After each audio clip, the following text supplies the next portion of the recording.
Kak Final sudah siap untuk menyampaikan kajiannya? Nah, insya Allah siap. Insya Allah. Izin kami merekam Gih untuk uh, sebagai arsip dan nanti bisa diputar beberapa kali ke depan.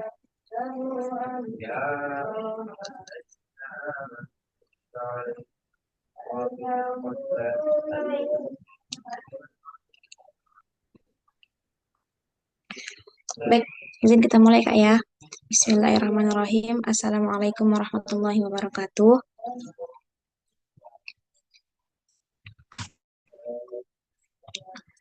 Alhamdulillahirabbil alamin. Assalatu wassalamu ala asrofil anbiya'i wal mursalin wa ala alihi wa sahbihi ajma'in amma ba'du. Puji syukur kita panjatkan kehadirat Allah Subhanahu wa taala sehingga alhamdulillah yang uh, pada pagi hari ini, hari kedua puasa ya, alhamdulillah kita bisa hadir dalam Zoom meeting internal kita hari ini, dan ini adalah perdana kegiatan tadabbur Quran program romantis untuk keluarga, khususnya untuk keluarga romantis. Mungkin jadi catatan buat kita ke depannya, uh, untuk lebih digencarkan lagi pengingatnya gitu ya, agar semua peserta bisa hadir dan memprioritaskan kegiatan kita. Baik, langsung saja sebelum saya serahkan kepada pemateri, kita buka dulu kegiatan kita pada pagi hari ini dan mudah-mudahan Allah berkahi kegiatan kita. Kita buka dengan sama-sama melafazkan basmalah. Bismillahirrahmanirrahim. Mungkin langsung saja kita serahkan ke pemateri. Pada Kak Final kami persilahkan. Tafadhol Kak. Baik, terima kasih banyak, Kak. Bismillahirrahmanirrahim. Assalamualaikum warahmatullahi wabarakatuh. Alhamdulillahilladzi khalaqas samawati wal arda wa ja'ala adh-dhulumati wan nur. Thumma alladhina kafaru bi rabbihim ya'dilun. Allahumma shalli ala Muhammadin wa ala ali Muhammad wa ala alihi wa sahbihi wa sallama tasliman katsira ila yaumil qiyamah. Teman-teman keluarga romantis dan tim Ventor, mungkin lebih tepatnya, mohon izin dikoreksi kalau ada salah penyebutan, yang bergabung pada Zoom meeting pada pagi hari ini. Ini merupakan pertemuan perdana kita untuk follow up kegiatan setoran dan juga ini tadabbur Al-Quran Pekanan. Qadarullah, mungkin teman-teman yang lain masih ada kesibukan lain atau mungkin masih ada ibadahnya gitu di masjid atau di tempatnya masing-masing. Baik, seperti yang sebelumnya disampaikan bahwasanya pada pagi hari ini insya Allah kita akan mendadaburi dan juga akan sedikit memaparkan tentang bagaimana tafsir dan eh, ibroh-ibroh yang bisa kita dapatkan dari salah satu ayat di Al-Quran, yaitu Quran surah ke-6 di Quran surah Al-An'am ayat ke-125. Mungkin sebelum kepada tadaburnya izinkan saya untuk membacakan secara sederhana dan biasa saja terkait dengan lafaz pada eh, ayat pada surah Al-An'am ini. A'udzu billahi minasyaitonir rajim. Bismillahirrahmanirrahim. Faman yuridillahu an yahdiyahu yashrah sadrahu lil Islam wa man yurid an yudillahu yaj'al sadrahu dayyqan harajan ka'annama yas'adu fis sama'. Kadzalika yaj'alullahu ar-rijsa 'alal ladzina la ya'qilun. Artinya, maka siapa yang Allah kehendaki mendapatkan hidayah, dia akan melapangkan dadanya untuk menerima Islam. Dan siapa yang dikehendaki menjadi sesat, maka dia akan menjadikan dadanya sempit, lagi sesak seakan-akan dia sedang mendaki ke langit. Begitulah Allah menimpakan siksa kepada orang-orang yang tidak beriman. Teman-teman yang berbahagia, dalam kesimpulan kutipan ayat ini pada Al-An'am 125 ini, di sini secara sederhana dapat kita pahami bahwasanya Allah Subhanahu wa taala memberikan hidayah, memberikan petunjuk, memberikan kebaikan kepada orang itu tergantung dari apa yang Allah kehendaki. Dan begitu juga ketika ingin disesatkan, tergantung bagaimana Allah menghendaki untuk menyesatkan orang-orang tersebut. Artinya, dalam hal ini bukan berarti kita akan menuding Allah itu otoris ataupun seolah-olahnya semuanya saja. Tidak, tentunya sebagaimana yang Allah katakan pada salah satu surat di Quran surah Yunus, dikatakan di sana bahwasanya innallaha innallaha la yadhlimun nasa syai'a walakinnan nas anfusahum yadhlimun. Bahwasanya sesungguhnya Allah tidak pernah dan tidak akan zalim kepada manusia, melainkan manusia itu sendiri sendiri yang zalim kepada dirinya. Artinya, Setiap petunjuk yang Allah berikan, setiap hidayah yang Allah berikan itu tergantung dari bagaimana manusia itu sendiri menginginkannya. Ketika dia ingin sesuatu yang baik, tentunya dia akan mengusahakan bagaimana kiat-kiat mendapatkan kebaikan tersebut. Dan ketika pada eh, keadaan disebutkan bahwasanya Allah ingin menyesatkan, tentunya ciri-ciri orang itu sudah bisa terlihat. Nah, di sini kita bisa mengambil contoh bahwasanya dalam ayat ini juga dikatakan atau bisa kita pahami bahwasanya bukan kita yang berhak untuk atau memiliki otoritas untuk memberikan hidayah petunjuk pada orang lain atau pada orang yang kita cintai, melainkan itu adalah hak mutlak dari Allah Subhanahu wa taala. Ini juga terkait dengan bagaimana eh, baginda Rasulullah SAW terhadap pamannya yang sampai meninggal tidak diberikan hidayah Allah Subhanahu wa taala, padahal ia begitu Rasulullah begitu cinta kepada pamannya tersebut. Hal ini merujuk pada salah satu ayat di Al-Quran, pada Quran surah Al-Qasas, surah ke-28. Saya lupa itu di surah di ayat berapa. Allah Subhanahu wa taala berfirman, "Innallah innallah innallah yahdi." Maaf, ulang. Astagfirullah. Agak lupa sedikit di ayatnya itu. Intinya di sana Allah katakan, oh iya, innaka la tahdi man ahbabta walakinna yahdi man yasha wa huwa a'lamu bil muhtadin. Bahwasanya engkau wahai Muhammad tidak akan pernah dapat memberikan petunjuk ataupun hidayah kepada orang-orang yang bahkan ia engkau cintai, melainkan Allah lah yang memberikan hidayah tersebut atau petunjuk tersebut pada siapa yang Allah kehendaki. Nah, menyambung pada ayat ini juga bahwasanya ada beberapa tafsir dan juga beberapa korelasi terhadap peristiwa maupun juga fenomena yang kita alami sehari-hari dan kita lihat dengan mata kepala kita sendiri terhadap orang-orang yang kita ketahui maupun yang tidak kita ketahui.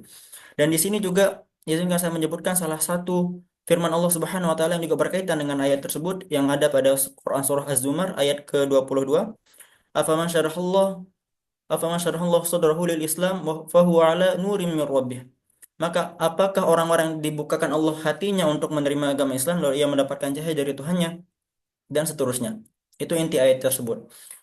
Dan juga Allah menyambung di sini memiliki kaitan dengan pemaknaan ayat pada Quran surah Al-An'am ini, yaitu pada surah Al-Hujurat ayat ke-7 yang dimana dikatakan, tetapi Allah menjadikan kalian cinta kepada keimanan dan menjadikan iman itu indah dalam hati kalian, serta menjadikan kalian benci kepada kefakiran, kefasikan, dan kedurhakaan. Mereka inilah orang-orang yang mengikuti jalan yang lurus. Artinya bisa kita lihat ciri-ciri orang yang akan diberikan hidayah oleh Allah Subhanahu wa taala, baik yang sudah Islam. Artinya kita klasifikasikan hidayah itu menjadi dua hal yang berbeda.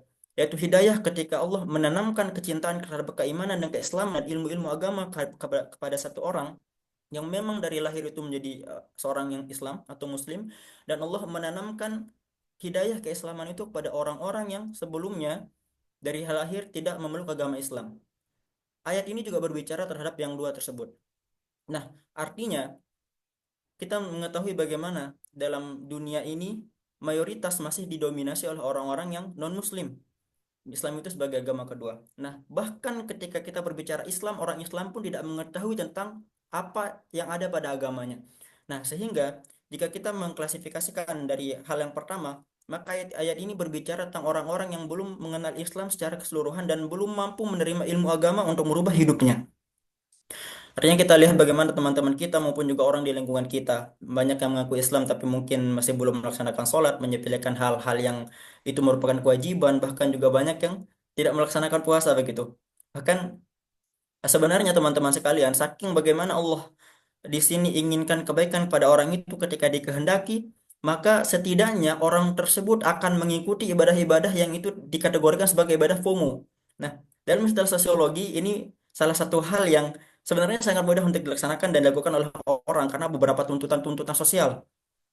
Seperti misalnya sholat Jumat, puasa Ramadan, itu beberapa ibadah-ibadah FOMO yang bisa dilakukan setidaknya setidaknya dia akan malu ketika tidak melaksanakan itu. Tapi bahkan orang yang disesatkan dan disempitkan dadanya oleh Allah Subhanahu wa taala, hal itu tidak bisa dilaksanakannya. Nah, itu merupakan salah satu gambaran bagaimana Allah menginginkan kebaikan maupun keburukan pada orang lain. Dan bagaimana pada kelanjutan ayat tersebut, yaitu barang siapa yang dikehendaki oleh Allah Subhanahu wa taala pada kesesatan, maka dia akan menjadikan dadanya sempit seakan-akan dia sedang mendaki ke langit. Di sini ada satu perumpamaan yang mustahil untuk dilaksanakan oleh siapapun. Artinya orang yang sesat itu Allah umpamakan seolah dia itu sedang mendaki ke langit.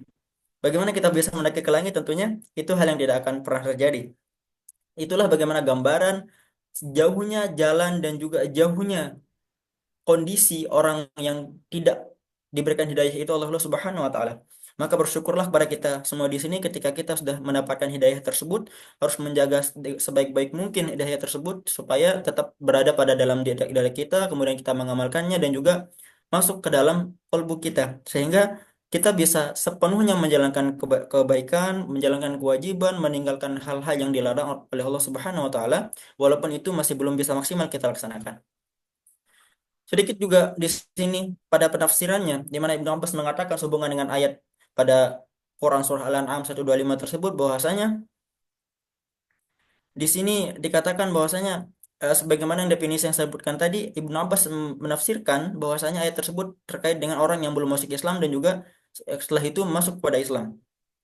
Dan Allah Subhanahu wa taala melambangkan dadanya kepada memahami ajaran tauhid dan keimanan pada Allah Subhanahu wa taala. Dengan demikian, hal yang sama juga dikatakan oleh Abu Malik dan lain-lainnya, yang bukan hanya seorang yang mengertikan itu sangat jelas dikatakan oleh Ibn Abbas.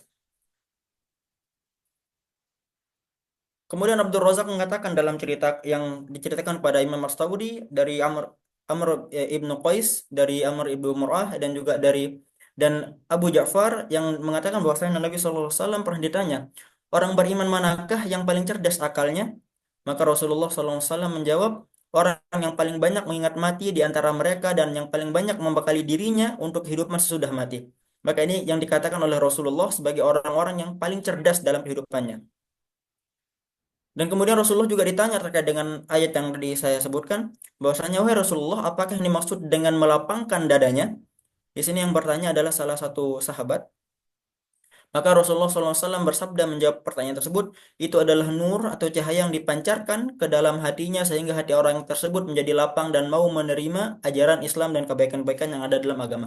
Artinya dalam agama kita juga teman-teman, ada istilahnya bagaimana kita ittiba sami'na wa ata'na. Ketika ada perintah tentang keimanan, tentang suatu kewajiban dan juga ibadah maupun sunnah, tidak ada lagi pertanyaan setelahnya, melainkan dengarkan lalu laksanakan. Itu adalah salah satu-satunya jalan untuk selamat.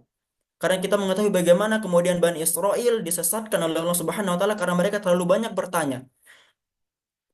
Sebagaimana diceritakan di beberapa ayat tentang kisah Nabi Israel dan Nabi Musa dengan Bani Israel, mohon maaf. Kisah Nabi Musa dengan Bani Israel ketika di Al-Baqarah itu dikatakan, "Wa idh qultum ya Musa lan nu'mina laka hatta narallaha jahrah." Dia bertanya bagaimana Allah, di mana Allah, kemudian apakah kami bisa melihat Allah?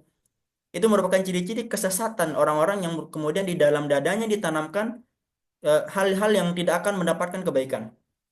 Nah, disinilah kemudian memiliki korelasi antara bagaimana kehidupan kita sehari-hari dalam beragama, dalam menjalankan ibadah terhadap kondisi dada kita. Apakah dada kita akan lapang ataupun sempit. Dan tidak sedikit teman-teman sekalian, orang-orang yang menuju proses hijrah pasti akan bercerita dan juga akan mengakui bahwasanya sebelum hijrah itu dadanya terasa sempit, seperti ada yang tidak beres dalam hidupnya, ada yang kurang, ada yang hilang, ada yang merasa janggal. Itu merupakan salah satu ciri bahwasanya dia masih memiliki titik naluri keimanan di sana yang Allah akan dorong ke dalam keislaman yang sempurna. Maka inilah kemudian eh, singkatnya faedah dari ayat Al-An'am 125 ini yang kemudian banyak memiliki kaitan-kaitan dengan dalil-dalil lain, kemudian fenomena dan juga kehidupan nyata kita yang kita saksikan bersama-sama di dunia ini.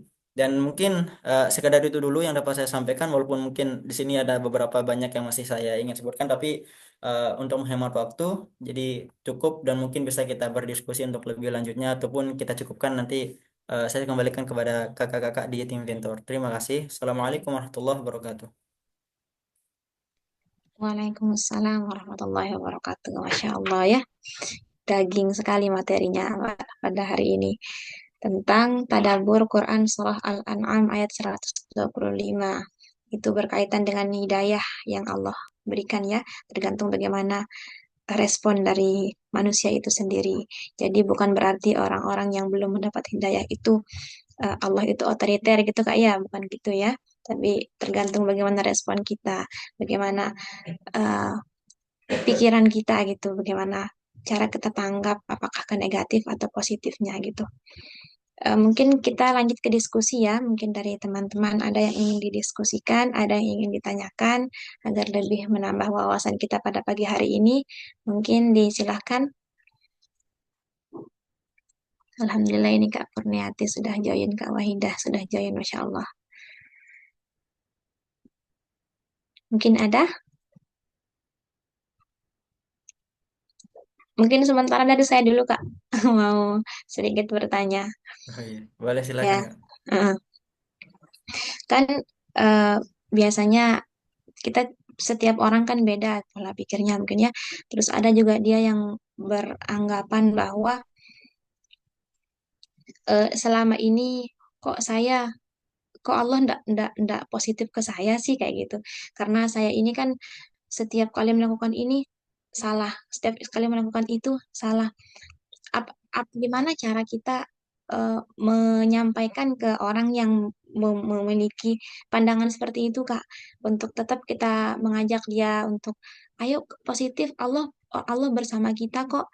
Jangan jangan jangan kata mentang-mentang kita kita istilahnya kayak selalu di posisi salah gitu, tapi karena Allah nggak berpihak ke kita, bukan gitu. Gimana caranya itu, Kak?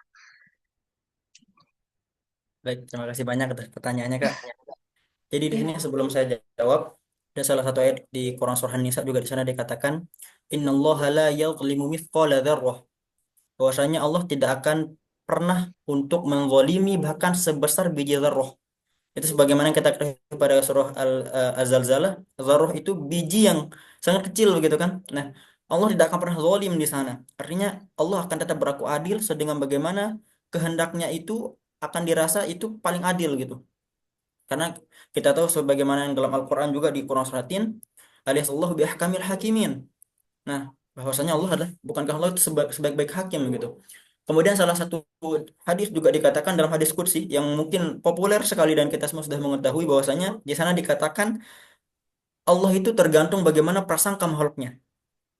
Ketika makhluknya menganggap Allah itu akan memberikannya satu kebaikan dan itu benar-benar dalam hatinya seperti itu, maka Allah pasti akan akan memberikannya seperti itu. Nah, berkaitan dengan kasus yang ditanyakan tadi oleh Kak ini Kak Zakia ya, mohon maaf, mungkin kalau ada kurang-kurangnya nanti saya akan menjawab di sini sebagaimana pandangan saya sendiri.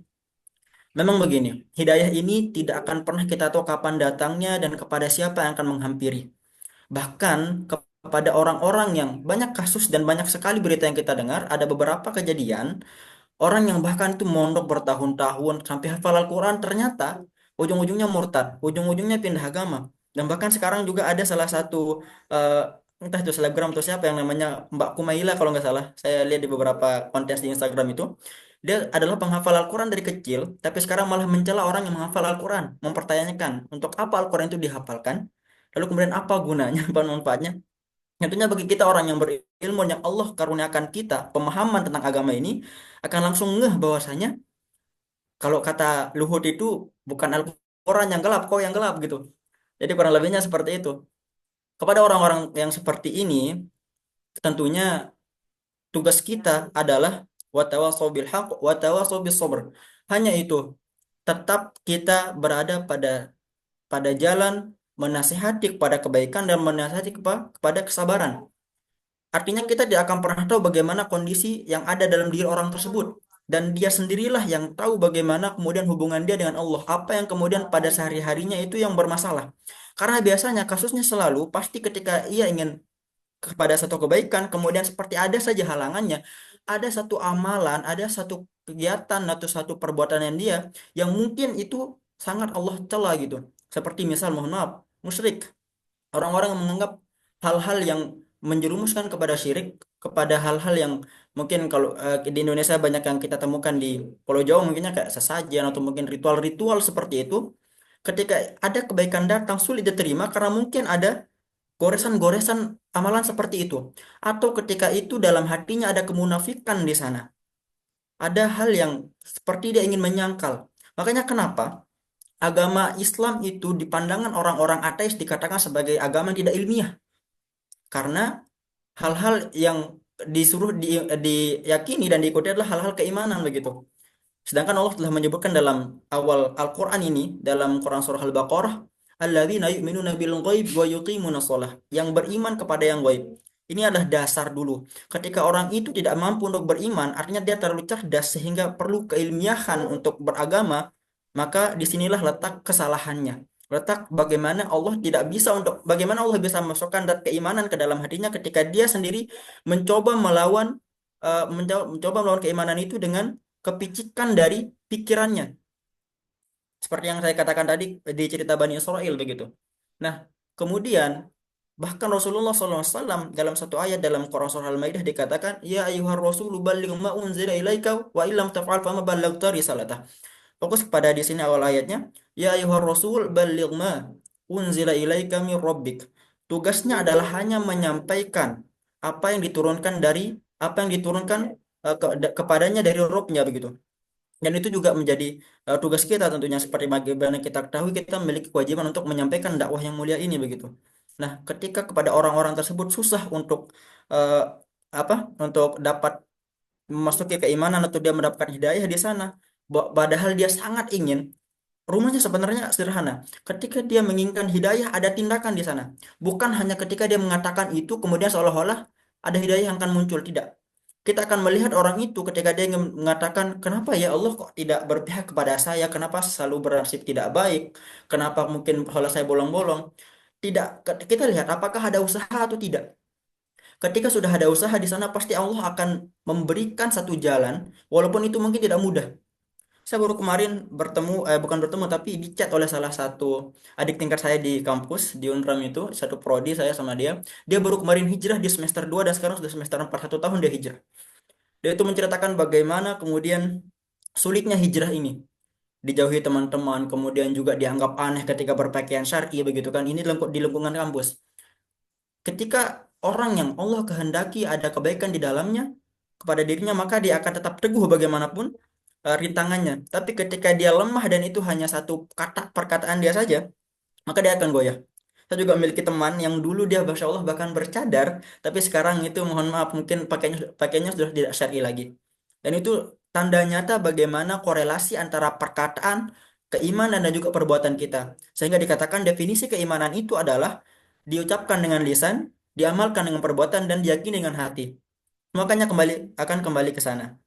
Tidak ada tugas kita untuk selain menyampaikan dan tidak tidak mungkin kita akan dapat walaupun itu orang tua kita sendiri. Kita lihat bagaimana tadi kisahnya Nabi Muhammad, kemudian yang bisa kita lihat di beberapa nabi-nabi sebelumnya seperti Nabi Ibrahim gagal untuk memberikan hidayah dan juga untuk memberikan petunjuk kepada ayahnya.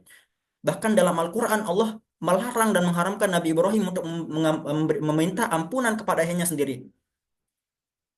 Di sana dikatakan, wa maka nastighfaru Ibrahim li abihi illa mau'idati wa'adaha iya, di Quran surat Taubah, bahwasanya Allah menceritakan Nabi Ibrahim pernah memintakan ampun kepada ayahnya, tapi itu karena hanya satu janji, bukan kepada apa yang kemudian Nabi Ibrahim melanggar apa yang Allah katakan dan syariatkan. Tidak. Artinya kita di sini bisa melihat bagaimana batasan dari kekuasaan dan juga usaha kita sebagai makhluk untuk memberikan atau mendakwahi orang-orang seperti itu. Bahkan Nabi Lut gagal untuk menyelamatkan anak dan istrinya. Nabi Nuh gagal untuk bisa membawa anaknya ke dalam keselamatan yang di Bahtera begitu. Hal-hal sederhana seperti itu tidak mampu untuk dilaksanakan bahkan sekelas Nabi apalagi kita. Artinya ketika kita melihat ada teman atau saudara keponakan maupun juga keluarga kita yang mungkin belum sepenuhnya memasuki Islam secara kafah, secara syariat yang kita ketahui dan juga kita amalkan sehari-hari, maka ketika kita sudah menyampaikan, maka setelah itu doakan, tidak ada cara lain. Setelah itu sudah kita berserah dan berpasrah kepada Allah Subhanahu wa taala, dan seperti itu kurang lebih yang dapat saya sampaikan. Wah, syukran Kak. Sedikit saya bercerita Kak, barangkali ada solusi deh. Ini sebenarnya berkaitan sama teman saya sendiri, kakak kakak tingkat lah, saya bilang kakak tingkat, dan beliau itu sudah menikah hampir 9 tahun sekarang lah. Dan qadarullah beliau belum dikaruniai anak. Terus yang sering beliau keluhkan itu adalah kenapa sih orang-orang di luar sana yang muslim tapi tidak menutup aurat, yang bisa dibilang afwan ya, zina gitu dan seterusnya. Kok mudah sekali mereka dapat anak sebelum menikah dan seterusnya gitu. Kok saya nggak gitu gitu. Anunya keluhannya beliau gitu. Masya Allah. Saya sholat, saya ya bahkan beliau waktu itu mau ngadopsi anak ya. Qadarullah anak yang dalam anak itu meninggal sebelum lahir. Terus, tapi alhamdulillah sekarang sudah diadopsi. Tapi keluhan-keluhan itu tetap ada gitu. Gimana kira-kira cara poin lah gitu Kak, poin yang bisa kita sampaikan ke beliau gitu. Gitu. Baik, terima kasih banyak, Masya Allah. Ini memang satu hal yang eh, di tengah masyarakat ini menjadi permasalahan begitu. Apalagi seorang perempuan yang kalau kata Rasulullah itu perempuan itu dangkal agama dan pendek akal. Mohon maaf, ini salah satu hadis dikatakan seperti itu. Dan juga perempuan itu tentu lebih dominan perasaan. Dan perempuan itu mudah terbawa. Ketika misal ada orang yang bahkan dia tidak kenal mengatakan, misal mohon maaf, kamu kok belum punya anak, kamu ini ya, kamu itu ya. Bahkan itu orang yang tidak baru numpang lewat di depan rumahnya, dia tidak kenal, dia akan langsung masukkan ke dalam hatinya. Itu bagaimana sifat dari fitrah perempuan dalam perasaannya begitu. Nah, pada hal ini, eh, pada kasus ini tentunya ada satu hadis juga dikatakan bahwasanya dunia ini merupakan penjara bagi orang mukmin. Artinya kenikmatan yang ada di dunia ini sangat sedikit bagi orang mukmin. Terkadang orang kita melihat yang orang rajin sembahyang, kemudian berzakat dan sebagainya melakukan kebaikan-kebaikan justru itu yang miskin. Nah, kemudian orang-orang yang bahkan dia kafir cepat sekali kaya begitu. Nah, itulah bagaimana Allah memberikan satu gambaran bahwasanya dunia ini bukanlah letak segala kenikmatan. Allah bahkan ada ya dalam satu hadis atau apa itu saya dengar dari salah satu ustadz itu Ustadz Hidayat mengatakan bahkan orang yang eh, mukmin kenapa diuji itulah bagaimana kemudian ujian itu akan berjalan. Ketika ia lolos maka nanti akan menuai hasil yang tentunya diharapkan begitu.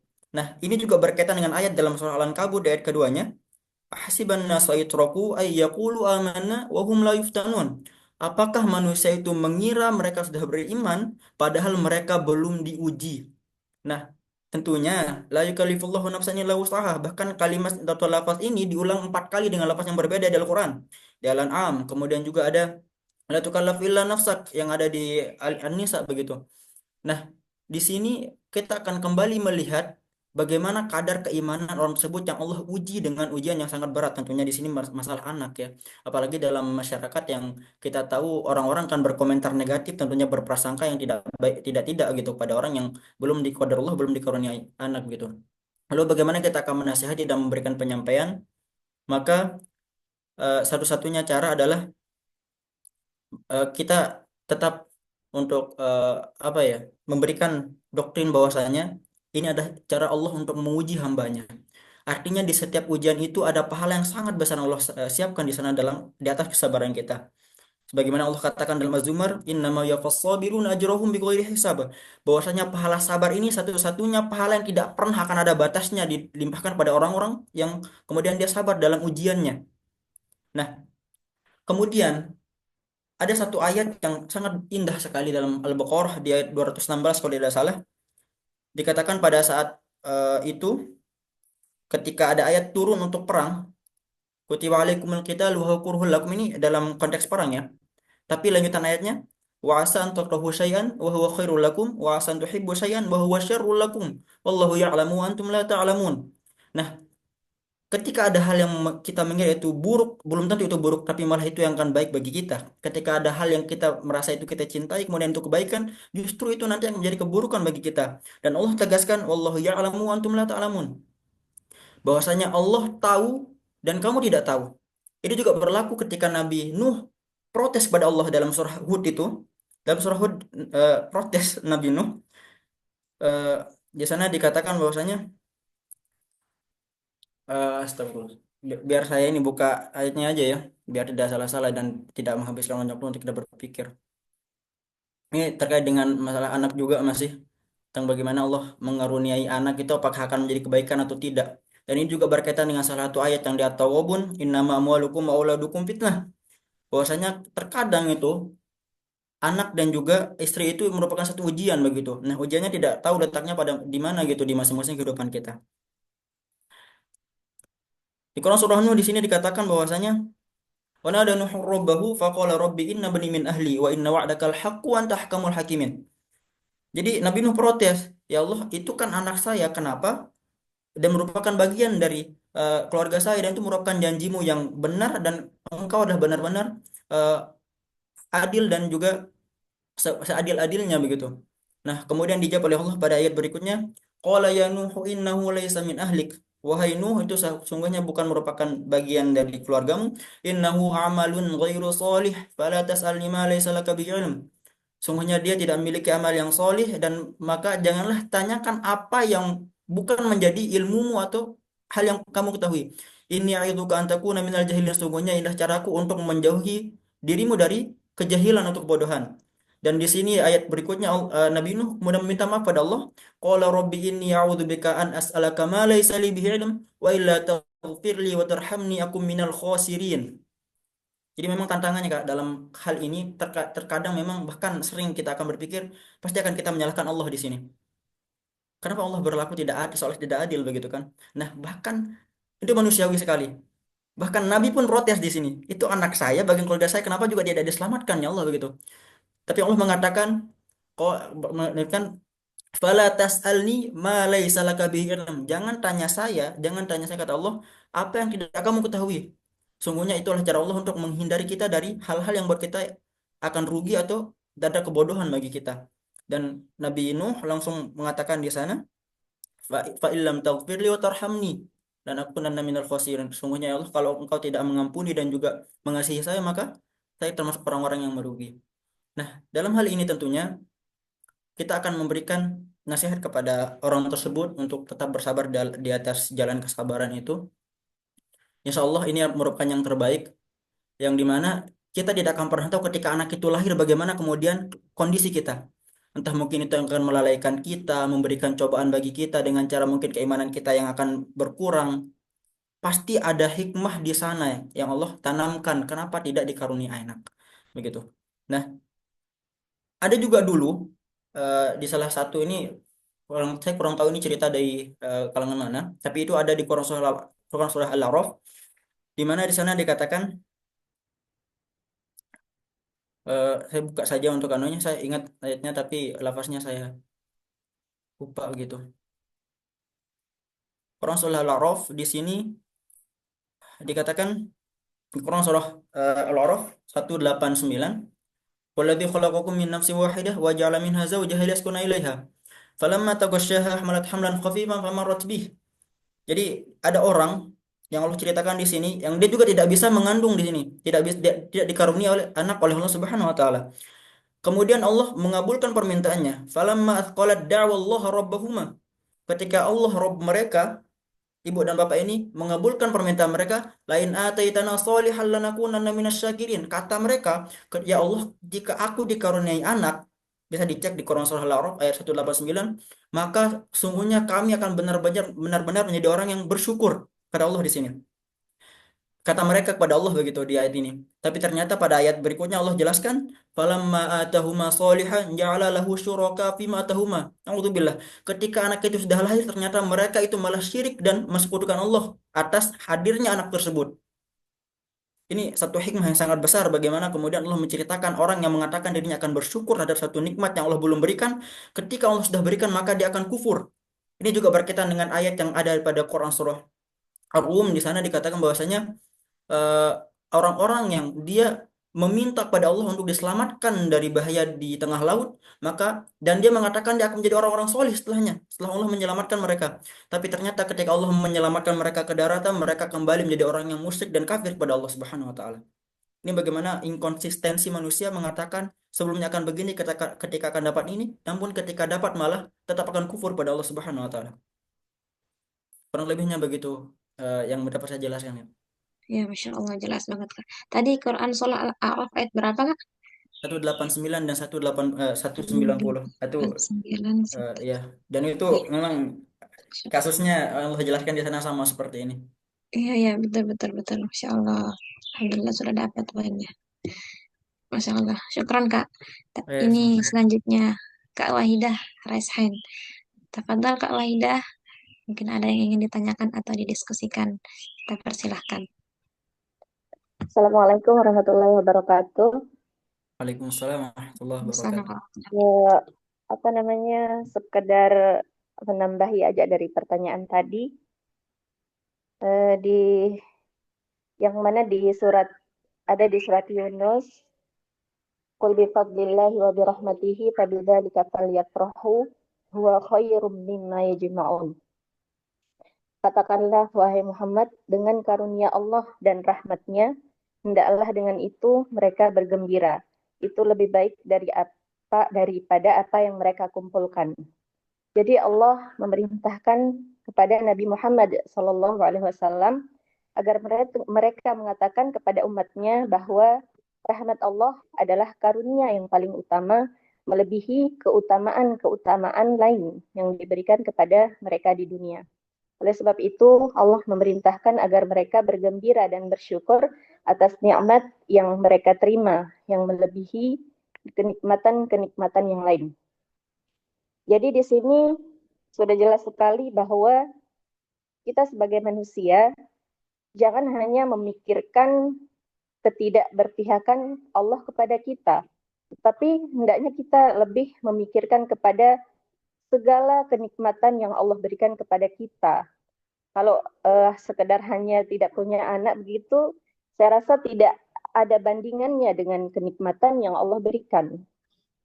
Kalau hanya itu. Karena nikmat Allah atau karunia-Nya itu sangatlah luas dibandingkan hanya kita membandingkannya dengan yang seperti itu. Jadi kita sebagai manusia hendaknya selalu berpikir positif terhadap apa yang Allah takdirkan kepada kita. Kita harus senantiasa ikhlas, sabar, menerima segala sesuatu. Karena ujian-ujian yang kita terima tidak sebanding dengan apa yang Allah berikan selama ini, selama kita hidup. Itu aja, Kak. Terima kasih. Iya, Masya Allah, luar biasa ya. Betul-betul kita hanya melihat eh, apa yang tidak Allah kasih, tapi kita tidak melihat apa yang Allah kasih ya. Istilahnya kayak misalnya dari 1 tahun itu hanya 3 hari kita sakit, misalnya saat sakit itu ngeluh sekali, padahal dibandingkan dengan 362 hari itu kita sehat ya. Masya Allah. Masya Allah, jazakillah Kak, tambahannya luar biasa.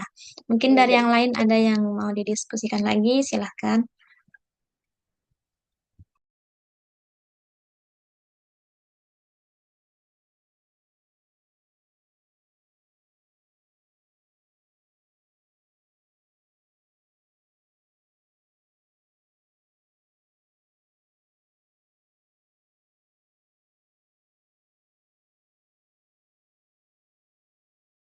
Ada dari Kak Liani, Kak Purniati, Puna,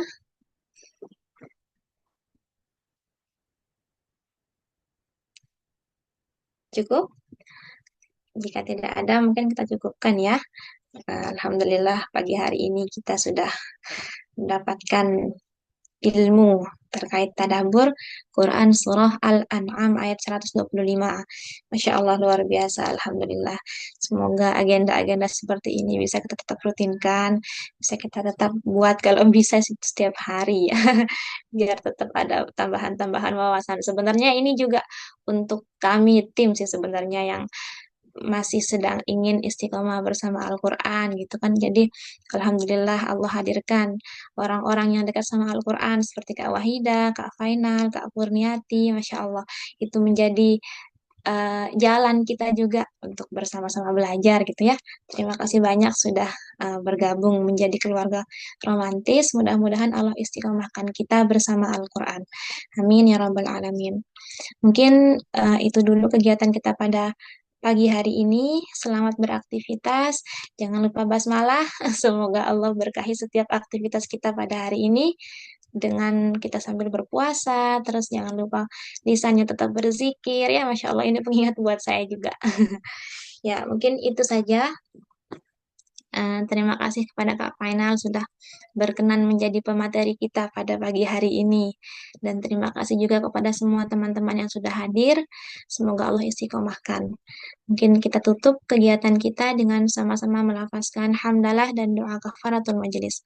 Alhamdulillahirabbil alamin. Subhanakallahumma wa bihamdika. Asyhadu an la ilaha illa anta astaghfiruka wa atubu ilaik. Saya mewakili tim mengucapkan terima kasih. Assalamualaikum warahmatullahi wabarakatuh. Waalaikumsalam warahmatullahi wabarakatuh. Insya Allah. Izin pamit. Kasih Kak. Ya. Teman-teman yang bisa sama